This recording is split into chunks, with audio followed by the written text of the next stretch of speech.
दिखावे की दुनिया। शालू की शादी राजीव के साथ हुई। नई नवेली दुल्हन के रूप में शालू ने पूरे घर को अच्छी तरह से संभाल लिया, लेकिन हर बार उसकी मेहनत पर कोई ना कोई टिप्पणी जरूर होती।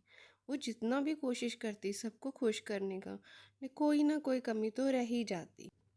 सबको खुश करने के चक्कर में शालू दिन भर भागती दौड़ती रहती और काम करती रहती, और जब काम खत्म होता तो वो थक जाती और वो आराम करने लगती। उसकी दिन भर की मेहनत तो किसी को दिखाई नहीं देती, लेकिन जब वो चुप कर आराम करती वो सबको दिखाई देता।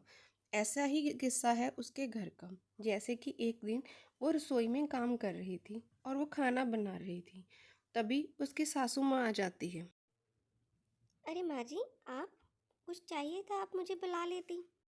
नहीं, मुझे कुछ नहीं चाहिए था। मैं तो बस ये देखने आई थी कि तुम क्या कर रही हो। बस माँ जी, खाना बनने वाला ही है, मैं बाहर लेकर आती हूँ, आप बैठिए। माँ जी, खाना कैसा बना है? अच्छा ही बना है। शालू को उम्मीद थी कि सासू माँ उसके काम की तारीफ करेंगी, लेकिन वो कभी नहीं करती। बस यही कहकर चुप कर जाती, ठीक है। ऐसे ही दिन गुजरते जाते हैं। कुछ महीनों बाद घर में एक और शादी होती है। सुषमा जी के छोटे बेटे संजय की शादी होती है। उनकी नई बहू सविता घर में आती है।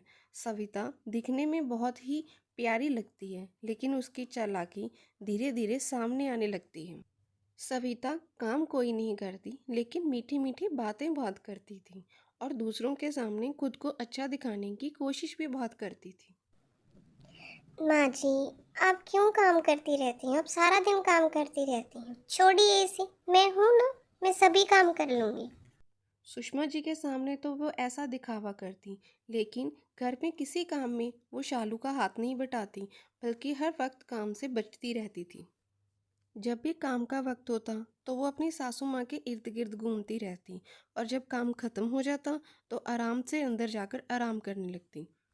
शालू ये सब अच्छे से देख रही थी और सब कुछ समझ रही थी।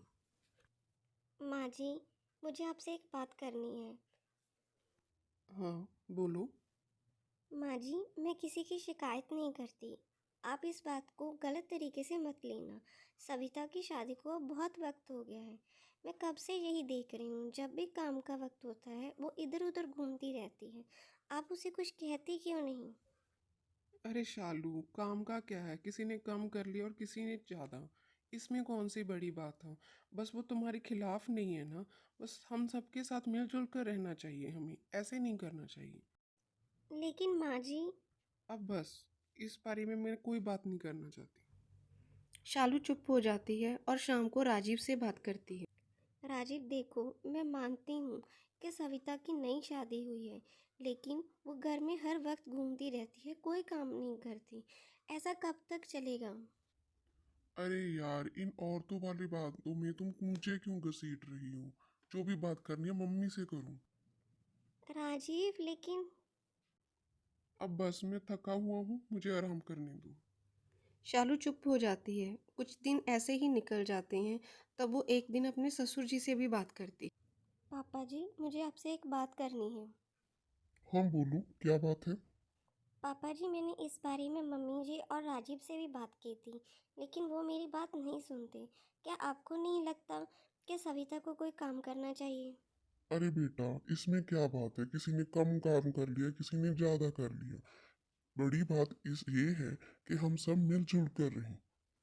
शालू चुप हो जाती है और वो समझ जाती है कि घर में कोई भी उसकी बात नहीं समझेगा। ऐसे ही दिन कटते रहते हैं। सविता अपनी चालाकियां दिखाती रहती है। जब भी घर में कोई मेहमान आता तो वो आगे पीछे घूमती रहती और ऐसा दिखाती कि वो तो बहुत ही अच्छी है। जब भी कोई रिश्तेदार आता तब सुषमा जी भी ऐसे ही कहती कि मेरी तो सविता का स्वभाव ही बहुत अच्छा है। वो हर वक्त खुश रहती है और घर में खुशियां बिखेरती रहती है। बेचारी शालू को बुरा तो बहुत लगता और वो मन ही मन में सोचती है कि पूरे घर का काम तो मैं करती हूँ, तो फिर मैं कभी इन्हें दिखाई क्यों नहीं देती।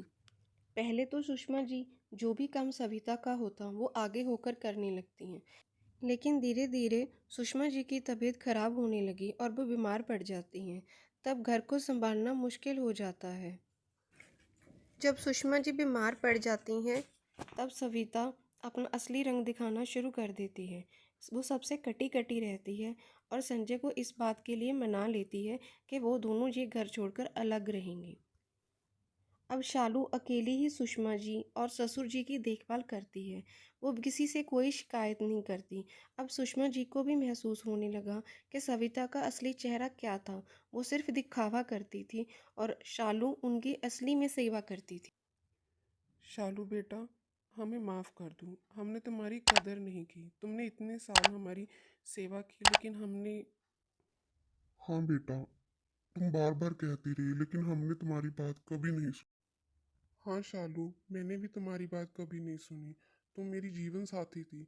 मुझे तुम्हारी बात सुननी चाहिए थी, लेकिन मैंने कभी तुम्हारी बात नहीं सुनी। शालू, हमें तुम्हारी अहमियत अब समझ में आई है। मैं तुमसे वादा करता हूँ, अब मैं तुम्हारी हर बात को समझूंगा। शालू की आंखों में आंसू आ जाते हैं लेकिन वो सुकून महसूस करती है। Thanks for watching.